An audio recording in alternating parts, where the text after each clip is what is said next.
Hey everyone, KJ Melgoza here. Let's check out how to EQ and mix some hard rock guitars. Diving right in to our DAW, first thing we're going to do is we're going to mute our guitars. And the reason for that is that we need to make sure we have a balance between the drums and the bass, because that's the foundation of what you're going to build your guitar tone on top of. So if I just play this section, we're going to hear exactly what kind of balance we have going on between the drums and the bass.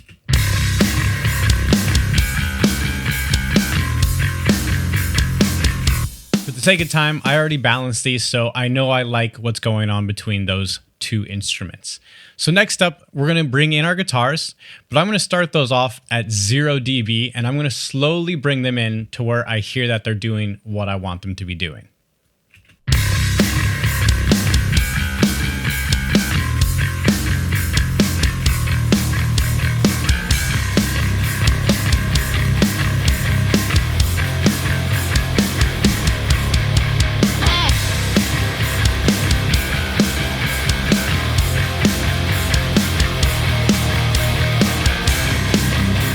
When I'm getting to where it's starting to sound good, it's easy to go overboard because that's the instrument we're focused on right now. So let's keep going till they're sitting in the mix where we really want them to be.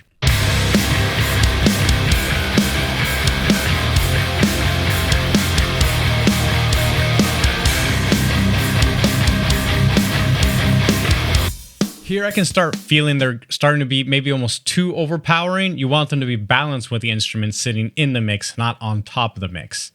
So I'm going to come back down to about 6 dB because I think that's somewhere that's quite reasonable for it.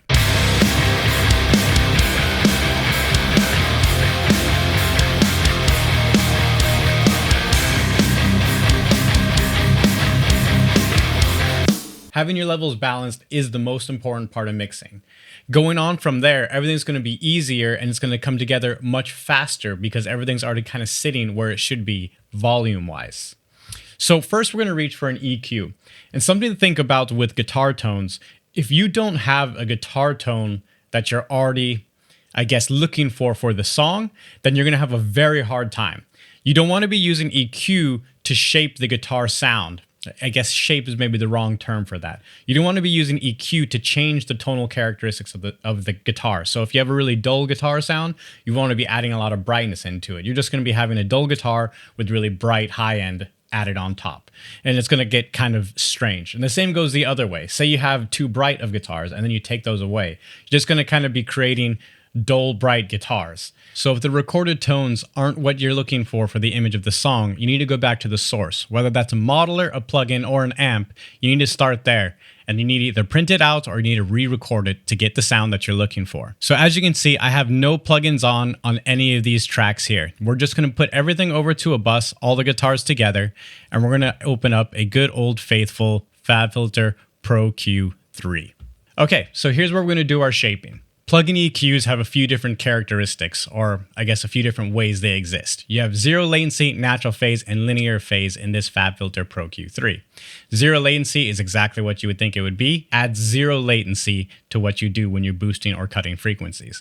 Natural phase is going to keep more of the phase, but with that, you're going to start having a little bit more latency. Linear phase has the least amount of phase, but you're going to create the most amount of latency. For our use here, we're going to use zero latency. So to start off with, we're going to do a low cut and a high cut because that's going to be the majority of the tone shaping. From there, we're going to do some smaller moves that are going to start bringing our guitar forward and taking away some of those ringing frequencies that are cluttering the entire mix. Let's go ahead and play the song, and I'm going to jog this frequency up and you'll start hearing where they really cut away the body of the guitars.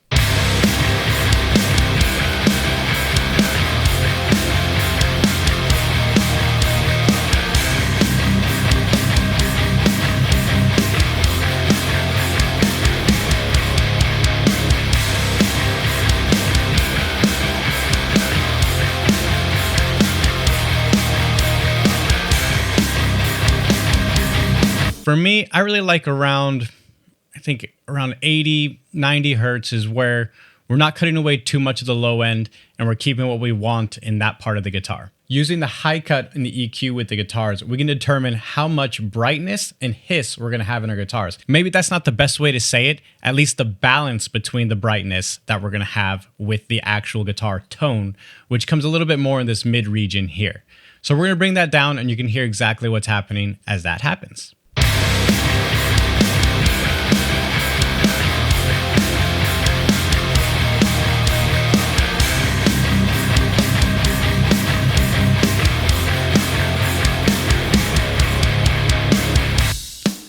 You can hear they start losing that crispiness over there in the tops there. So let's change this to be a very steep curve up to 36 dB octave right here. And now I'm going to jog it back down again, and you're going to see how it affects the tone having such a steep curve.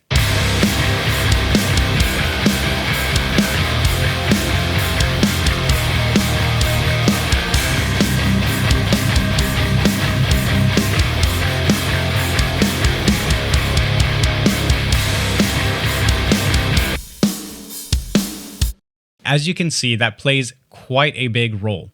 Personally, if we're doing some more rock guitars, I'm going to keep it somewhat, I guess, not so heavy-handed. Let's go with a 12 dB octave, and I'm going to do that jogging again, and I'm going to bring it to where I feel like it's sounding the best.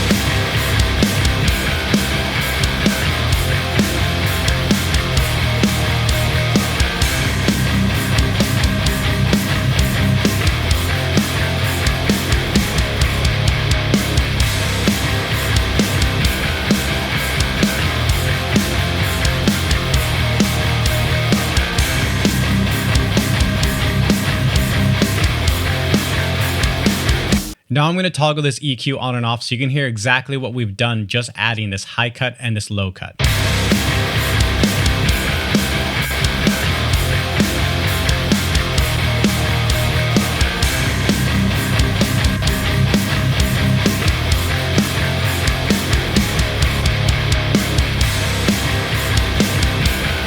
Next up, we're going to search for the whistling frequencies that happen in distorted guitars that can really basically take over your mix. We will do that by creating a bell curve and creating a very fine boost here. And you don't want to boost too high, because if you boost any frequency, it's going to kind of bother you. Also, if you notice, I'm EQing these guitars while I'm hearing the other instruments.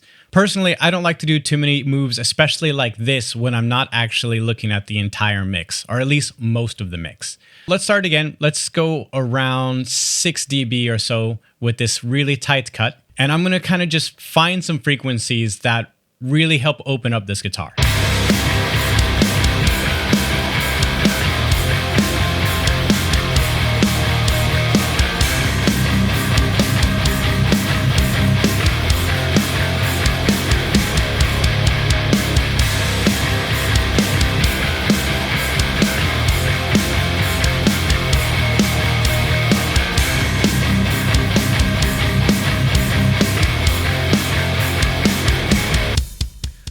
So we can hear there's quite some tonal properties that are coming from there, or I should say not tonal properties coming from there. So we're going to go ahead and cut away from there quite heavily. I'm going to bring that down to where it's not bothering me and hear how it sounds with the mix.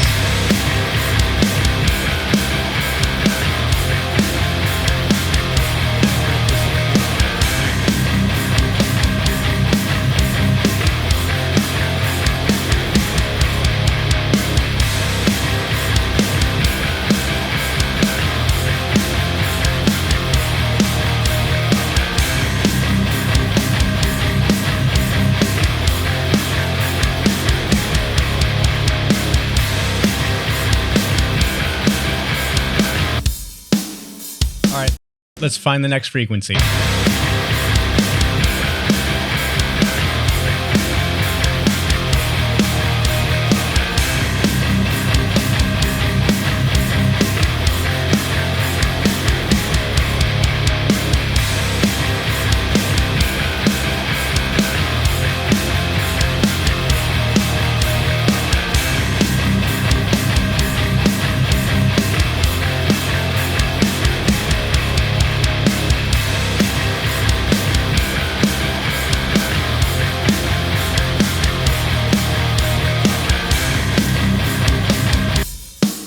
I'm going to turn both those off and then turn them back on so you can hear what's going on.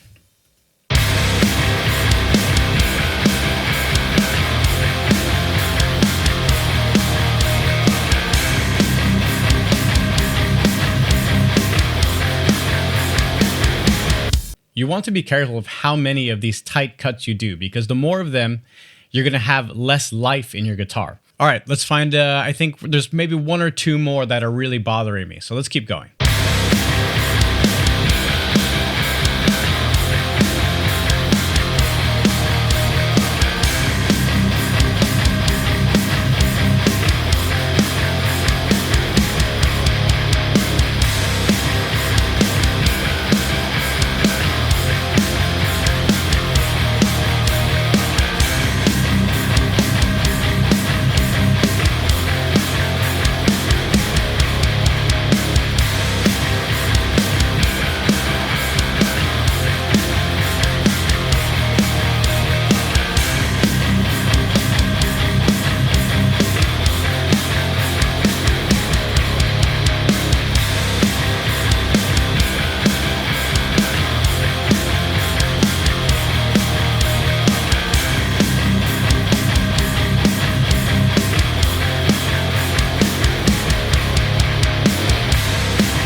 I'm actually going to bring our high cut down just a little bit further.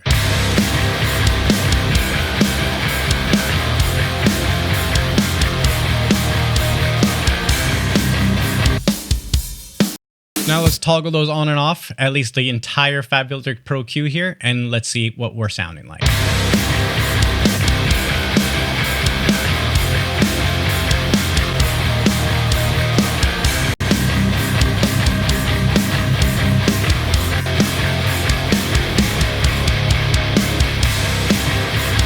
I hope you can hear how much that cleaned up the guitars and brought them more forward in the mix. Of course, you can go heavier or lighter depending on the taste and what you're doing. And that's something that we have as a choice as a mixing engineer. Next up, I'm going to do some wider bands over here in the kind of mid region that I feel is kind of bringing some honkiness and kind of some of this wah sounding effect, which I don't like in some guitars. Not all of them have it. It depends on the pickup and what guitar you're using. But with this guitar, I'm feeling it quite a bit. So let's find that and take it away.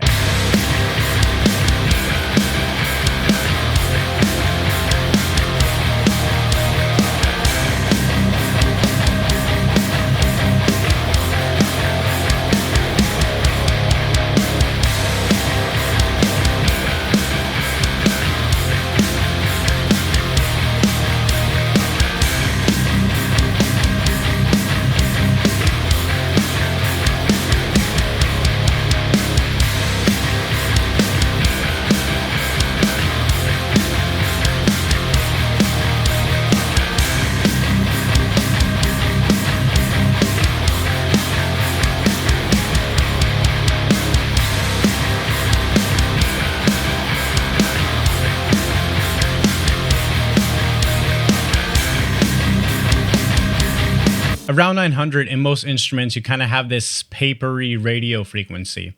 And you don't want to cut too much of that away, but having too much of it can give you this boxy, papery feeling. So we cut just a little bit away there. I think we're pretty much done with this guitar. I'm going to do just a little bit more and some fine listening and kind of see if I can fine tune this anymore.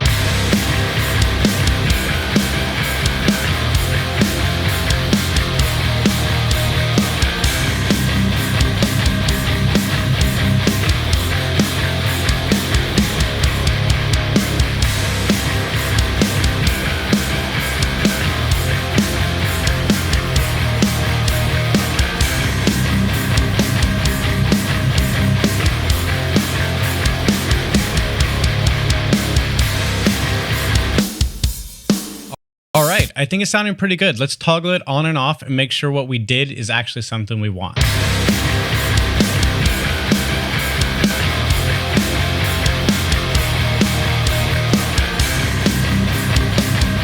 when you're doing these critical listening parts of mixing, it's good to make sure to take breaks often because your ears do adjust to what you're hearing quite fast. After grabbing a drink of water, I'm back and I'm going to see if I can find that frequency that was bothering me.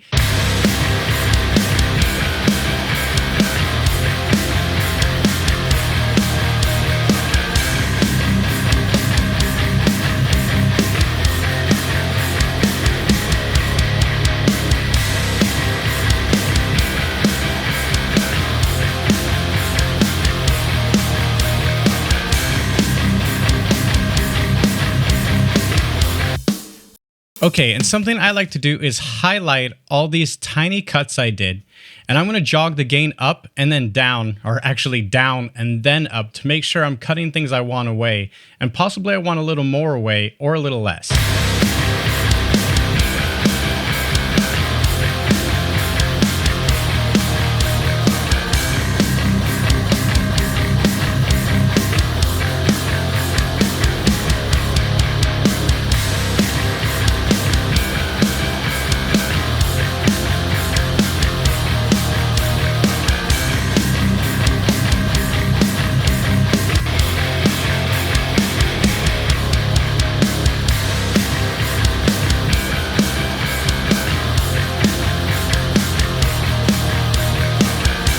I'm going to clean up this high cut a bit more.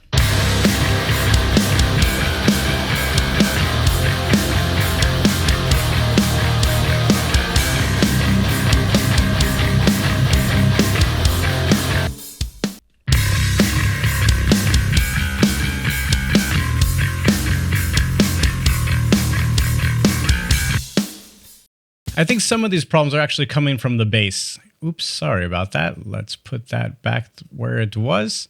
And let's go check out the bass guitar and see if we can't fix it over here.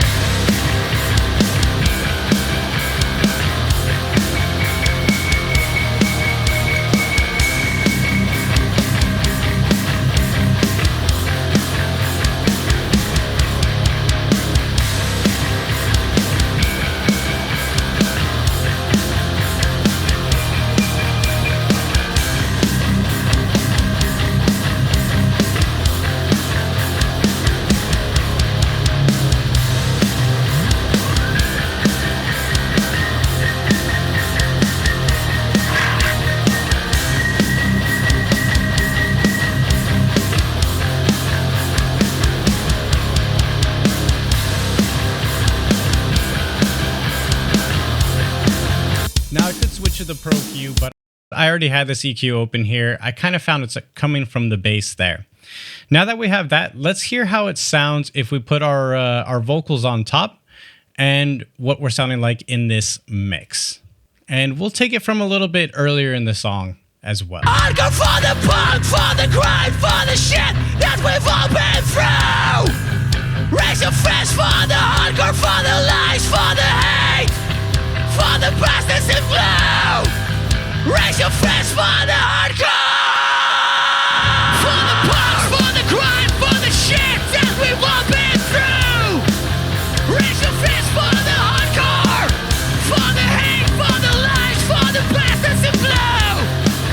Raise your fist for. Next up, I'm going to just do something really kind of corny. I don't know, corny, maybe incorrect. And I'm going to add good old Space Designer. And this is just because these are recorded guitars from a modeler. I'm not really sure which one was used. I think it was the Helix, I want to say. Because it can add a little bit more of a natural element to the guitar, even if it is a also emulated reverb sound. Hardcore for the punk, for the grind, for the shit that we've all been through. Raise your fist for the hardcore, for the lies, for the hate, for the bastards in blue. Raise your fist for the hardcore, for the punks, for the grind, for the shit that we've all been through. Raise your fist for the hardcore, for the hate, for the lies, for the bastards in blue. Raise your fist for the hardcore. Rocks are flying, now the people are dying, but we keep on pushing back. Let's bring back that guitar. I'm kind of missing it now. Raise your fist for the hardcore. Rocks are flying, now the people are